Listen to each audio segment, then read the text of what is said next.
दोस्तों Google search की नई अपडेट आने के बाद तो समझो ब्लॉगिंग के फील्ड में जैसे भूकंप आ गई है। और इस अपडेट का इतना बड़ा इम्पैक्ट पड़ा है कि लगभग 40 से 45% बड़े ब्लॉगर्स की रैंकिंग डाउन हो चुकी है। तो इस अपडेट से अब किसको फायदा होने वाला है और किन लोगों का नुकसान होने वाला है, इस वीडियो के अंदर डिटेल में जानने की कोशिश करेंगे। So hello everyone, welcome back to the journey support. दोस्तों इस वीडियो के अंदर मैं आपको गूगल कोर अपडेट के फायदे और इसके नुकसान के बारे में बताने वाला हूं कि किस तरीके से आप इस अपडेट से बच सकते हैं। और अगर आप नए ब्लॉगर हैं तो आपके लिए क्या गुड न्यूज़ है, इस अपडेट के बाद आप किस तरीके से अपने ब्लॉग की रैंकिंग को इंप्रूव कर सकते हैं। दोस्तों सबसे पहले तो मैंने इस अपडेट के आने के बाद से इसके इम्पैक्ट का इंतज़ार किया कि ये किस तरीके से मेरे ब्लॉग्स के ऊपर, मेरे साइट्स के ऊपर इसका इम्पैक्ट आता है। और अभी के टाइम में मैं 3 ब्लॉग्स रन कर रहा हूँ, तीनों के ऊपर मैंने पहले इसको मॉनिटर किया, इसको एनालिसिस किया, देन उसके बाद मैं ये वीडियो आपके सामने पेश कर रहा हूँ जिसके अंदर मैं आपको जो भी चीज़ें मैंने अभी तक इस अपडेट के बारे में समझी है उसी के अकॉर्डिंग बताने की कोशिश करेंगे। ऐसा नहीं कि उन ब्लॉगर्स की तरह या उन यूट्यूबर्स की तरह जो कि एक दिन अपने वीडियो के अंदर बताते हैं कि ब्लॉगिंग डेड हो चुकी, ब्लॉगिंग बंद होने वाली है, अब ब्लॉगिंग से कोई फ़ायदा नहीं, और नेक्स्ट डे वीडियो बना के आपको बताते हैं कि ब्लॉगिंग से मेरा 3x इनकम इंप्रूव हो चुका है या 5x इनकम इंप्रूव हो चुका है।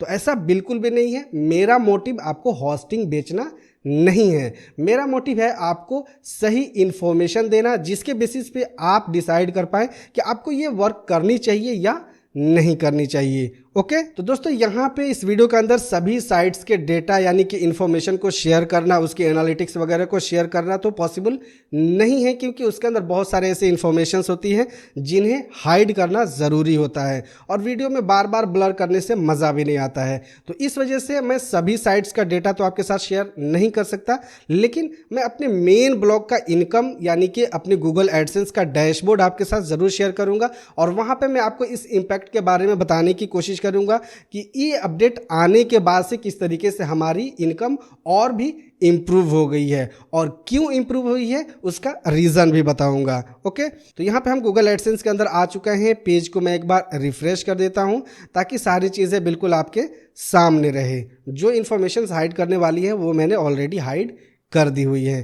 तो यहाँ पे आप देख सकते हैं कि अभी हमारी आज की जो एस्टिमेटेड इनकम है वो $61 के आसपास है। कल की हमारी जो एस्टिमेटेड इनकम थी वो $81 के आसपास थी और अभी तकरीबन 12 तारीख है आज, और इस महीने की हमारी इनकम यहाँ पे $866 के आसपास हो चुकी है। और जब मैं ये वीडियो रिकॉर्ड कर रहा हूँ यानी कि शाम के तकरीबन 5 बज रहे हैं, अभी तक ये $61 हो चुकी है। ये तकरीबन 12 बजे तक आराम से 90 या $100 को टच कर जाएगा, जो कि अभी के टाइम में ये सबसे हाईएस्ट इनकम हमारी साइट के ऊपर, हमारे ब्लॉग के ऊपर जा रही है। इसके अकॉर्डिंग अगर हम देखें तो हमारी इस मंथ की इनकम जो है वो $2500 से $3000 के आसपास आसानी से चली जाएगी ये अपडेट आने के बाद। और नीचे मैं आपको एक चीज़ और दिखाना चाहूँगा। यहाँ पे आप देख सकते हैं कि पेज व्यूज़ हमारा कितना है और यहाँ पे आरपीएम हमको कितना मिल रहा है। आप सीटीआर भी यहाँ पे देख सकते हैं कि नॉर्मल है, बिल्कुल 10% के आसपास सीपीआर है, और यहाँ पे सीपीसी हमारा जो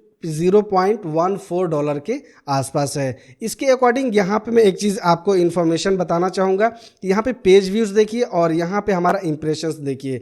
इसके अकॉर्डिंग आप यहाँ पे डिवाइड कर सकते हैं कि एक पेज के ऊपर हमारा जो इम्प्रेशन है वो 4 से 5 एड्स वहाँ पे शो होते हैं। उसी के अकॉर्डिंग जो हमारा ये इनकम है, एस्टिमेटेड इनकम, ये आपको यहाँ पे दिख रहा है। ओके तो इस इम्पैक्ट के आने के बाद से किस तरीके से हमारी जो इनकम है वो और भी इम्प्रूव हो गई है, क्यों इम्प्रूव हो गई है, अब इसको डिटेल में जानने की कोशिश करेंगे। तो दोस्तों यहाँ पे मैंने अपना माइंड मैप भी ओपन कर लिया हुआ है जहाँ पे इजी वे में मैं आपको इस इम्पैक्ट के बारे में समझाने की कोशिश करूँगा कि गूगल की कोर अपडेट आने के बाद से क्या चीज़ें ऐसी थी जिनके अंदर चेंजेस आए हैं और कौन कौन से ऐसे हैबिट्स थे, कौन कौन से ऐसे लोग थे जिनके ब्लॉग के ऊपर ये इम्पैक्ट पड़ने वाला है और कौन सी ऐसी अपॉर्चुनिटीज़ हैं जिसे आप यूज़ करके, जिसे आप अपना के अपने ब्लॉग को इम्प्रूव कर सकते हैं, या आप अभी से स्टार्ट करना चाहते हैं ब्लॉगिंग, तो इस तरीके से आप इन सभी टिप्स को फॉलो करके अपनी ब्लॉगिंग जर्नी को और भी बेहतर तरीके से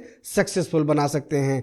तो सबसे पहले हम यहाँ पे इम्पैक्ट की बात करते हैं कि ये अपडेट आने के बाद से कौन कौन से ऐसे कंटेंट थे या कौन कौन से ऐसे टाइप्स के साइट थे, ब्लॉग थे, जिनके ऊपर ये इम्पैक्ट पड़ा है। सबसे पहले लो वैल्यू कंटेंट, यानी कि जिनकी साइट के ऊपर, जिनके ब्लॉग के ऊपर लो वैल्यू कंटेंट था, उनकी साइट की रैंकिंग बिल्कुल डाउन हो चुकी है। स्पैमी और स्कैल्पिंग कंटेंट, उनकी भी डाउन हो चुकी है। और एक्सपायर्ड डोमेन जो लोग यूज़ कर रहे थे, उनकी भी यहाँ पे रैंकिंग डाउन हो चुकी है। अब थोड़ा सा इसको डिटेल में जानते हैं कि ये लो वैल्यू कंटेंट किस तरीके के लोग पोस्ट करते थे जिनकी रैंकिंग डाउन हो गई है।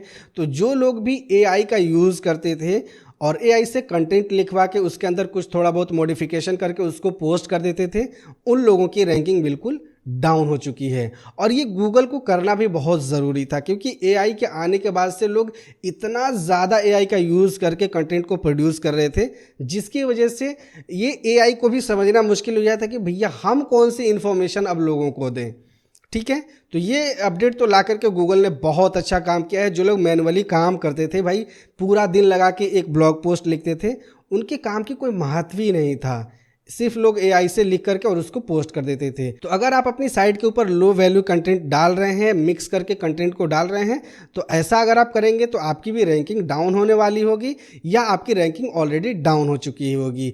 और उसके बाद स्पैमी और स्कैल्पिंग कंटेंट, जो लोग एआई का यूज़ करके बल्क बेसिस पे कंटेंट अपलोड करते थे, यानी कि एक दिन का 20, 50, 100 इस तरीके का कंटेंट अपलोड करते थे, उनकी भी रैंकिंग डाउन हो चुकी है। हालांकि इन केसेस में सबसे ज़्यादा जो इम्पैक्ट पड़ा है वो न्यूज़ साइट्स के ऊपर पड़ा है, यानी कि न्यूज़ के अंदर बहुत सारे ऐसे बल्क कंटेंट आते थे जिसे लोग पोस्ट करते थे। लेकिन वहाँ पे एक चीज़ ध्यान देने वाली बात है कि बहुत सारे लोग ऐसे थे जो कॉपी करके उसको पेस्ट करते थे। जैसे कि एनडीटीवी से कोई न्यूज़ को कॉपी किया, उसको थोड़ा सा सेंटेंस को ऊपर नीचे कर दिया, उसकी पैराफ्रेजिंग कर दी और उसको पोस्ट कर दिया। लेकिन यहाँ पे दिक्कत ये थी कि कोई भी न्यूज़ का सोर्स नहीं दे रहा था। तो जो लोग भी ऐसा स्पैमी और स्कैल्पिंग कंटेंट डाल रहे थे, उनकी भी रैंकिंग डाउन हो चुकी है। तीसरी और सबसे जो बड़ी इंपैक्ट यहाँ पे पड़ा है एक्सपायर्ड डोमेन।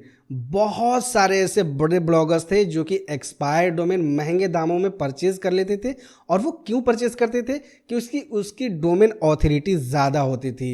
एक्सपायर्ड डोमेन जो कि बहुत सारे गवर्नमेंट साइट्स का एक्सपायर्ड डोमेन परचेज कर लेते थे, उसकी डोमेन ऑथोरिटी ज़्यादा होती थी, जिससे अकॉर्डिंग उसकी रैंकिंग में बहुत ज़्यादा हेल्प मिलता था। ओके, तो इस तरीके का जो भी एक्सपायर्ड डोमेन लोग यूज़ कर रहे थे, उनकी रैंकिंग भी डाउन हो चुकी है। बहुत सारे लोगों का तो साइट ऐसा है कि गूगल सर्च इंजन से वो गायब ही हो चुका है। तो दोस्तों, इस अपडेट का सबसे बड़ा इम्पैक्ट इन्हीं टाइप के साइट्स के ऊपर पड़ा है जो कि लो वैल्यू कंटेंट को पोस्ट करते थे, स्पैमी कंटेंट पोस्ट करते थे और एक्सपायर डोमेन यूज़ कर रहे थे। ओके, अब हम जान लेते हैं कि भैया अपॉर्चुनिटीज़ क्या हैं, यानी कि हम इस अपडेट के आने के बाद से हमारे लिए, नए ब्लॉगर्स के लिए क्या अपॉर्चुनिटीज़ है जिससे कि हम अपने ब्लॉग की रैंकिंग को इम्प्रूव कर सकते हैं। तो सबसे बड़ी जो अपॉर्चुनिटी है कि भैया आपको वैल्यूएबल और यूनिक कंटेंट पोस्ट करनी है। जो भी कंटेंट आप लिखेंगे उसके अंदर आपको एआई का यूज़ नहीं करना है, एआई से कंटेंट लिखवा के उसको कॉपी पेस्ट नहीं करनी है।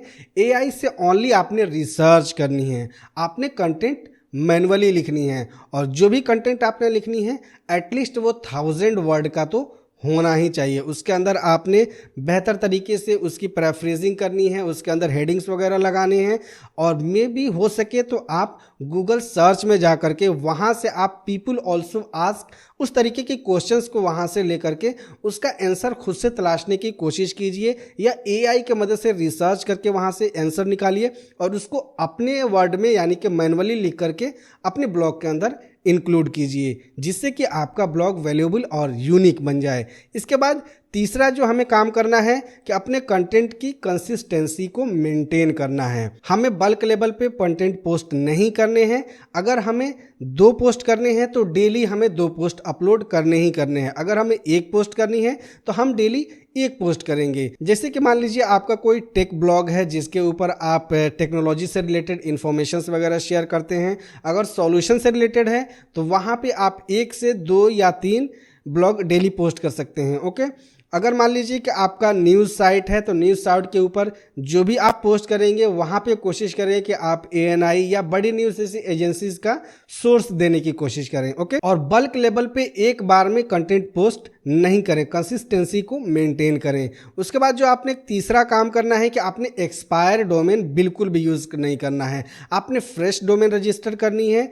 फ्रेश डोमेन के ऊपर आपने एडसेंस की अप्रूवल लेनी है या आपने उसे सर्च कंसोल के अंदर गूगल में इंडेक्स करने के लिए ट्राई करनी है। तो ये सारे अपॉर्चुनिटीज़ हैं नए ब्लॉगर्स के लिए। अब नए ब्लॉगर्स और बड़े ब्लॉगर्स बिल्कुल सेम प्लेटफॉर्म के ऊपर आ चुके हैं, यानी कि अगर आप कोशिश करेंगे अभी और इन सभी टिप्स को आप फॉलो करेंगे तो डेफिनेटली आप नए ब्लॉगर्स होने के बावजूद भी अपने ब्लॉग को आसानी से रैंक कर सकते हैं, क्योंकि बड़ी बड़ी मछलियां तालाब से अब निकल चुकी हैं। तो आपके लिए एक बेहतरीन मौका है, आप अपनी स्किल को बेहतर तरीके से यूज़ करके अपनी ब्लॉगिंग की जर्नी को बहुत ही आसानी से सक्सेस बना सकते हैं। तो आई होप कि ये सारी डिटेल्स आपको समझ में आई होंगी। तो वीडियो कैसी लगी नीचे हमें कमेंट करके ज़रूर बताएं। वीडियो अगर आपको इन्फॉर्मेटिव लगी हो तो इसे लाइक शेयर ज़रूर करें। साथ ही अगर आपने चैनल को सब्सक्राइब नहीं किया तो प्लीज़ सब्सक्राइब के साथ साथ नोटिफिकेशन को भी ऑन कर लीजिए। मिलते हैं नेक्स्ट वीडियो में किसी नए टॉपिक के साथ। जय हिंद।